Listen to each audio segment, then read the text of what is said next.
Considering how popular the term cell is in science, you might already have some type of notion of what a cell is. You may realize that it is the most basic unit of life. Some might argue that a virus is a more basic unit of life, but the organisms that we consider to be alive, such as ourselves, are made up of cells, and all living things that we know of are made of at least one cell. For example, us humans are made of tens of trillions of cells. The adult human is estimated to be made of about 37 trillion cells. So the common misconception is that these cells are extremely small. This is only true when we compare it to humans or other larger organisms. A cell can be along the lines of 1 micrometer long. As we learned in the previous video, a micrometer is 1/1,000,000th of a meter, also known as 1,000th of a millimeter. So when we think of something this minuscule, there's the quick assumption that this must be a very simple structure. But you couldn't be more wrong to assume that a cell is simple. In this picture on the screen, you can see a budding yeast cell. It's called budding because a new cell is growing outside of the older one, similar to that of the buds of flowers on plants. So this image only gives you a sheer glimpse of the complexity that lies within every single known cell in the universe.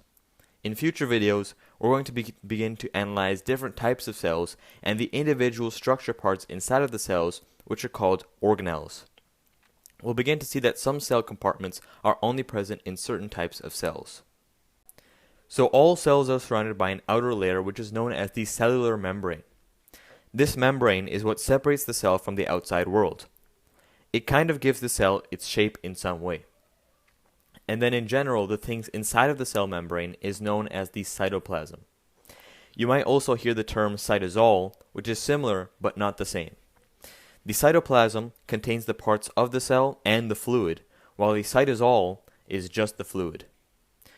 So depending on the complexity of a cell, it may have a membrane around the nucleus as well.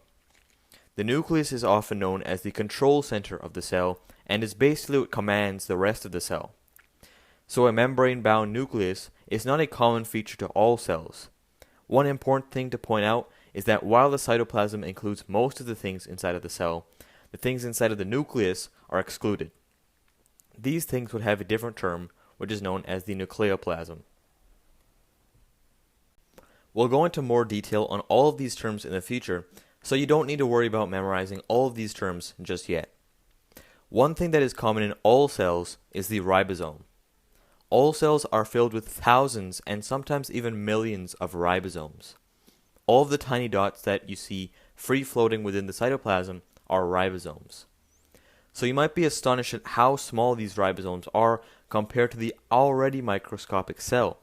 So you might assume that at least these ribosomes are simple structures. But you would still be very wrong by saying that. Even these minuscule ribosomes are very complex, and they have a lot of RNA and protein structures. In fact, the main role that ribosomes fulfill is protein production. They're able to take genetic information in the form of RNA and produce it into proteins. You can view them as the protein factories in living organisms. In most cells, another typical thing that is in the nucleoplasm is genetic information. This is normally in the form of DNA, and as we learned in our nucleic acids video, we know DNA is what stores hereditary information and the majority of the rest of our genetic information.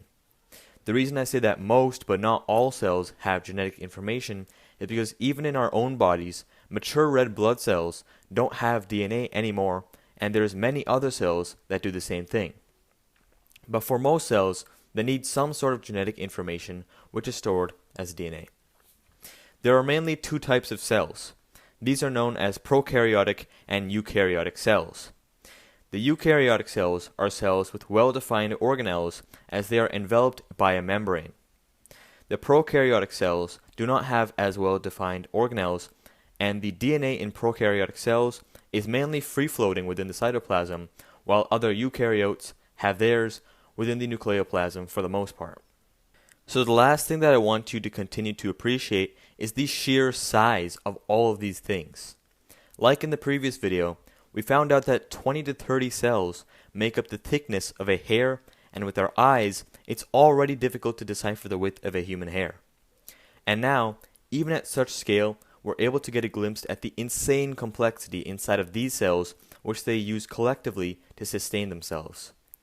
Even these pictures that you'd see don't do these cells justice, since there's all sorts of even smaller structures that we can't even see from here that are still fundamental to the survival of these cells. So I'll leave you there for now. In future videos, we'll go into some further depth on what eukaryotic and prokaryotic cells are, how cells move around, and how cells work together.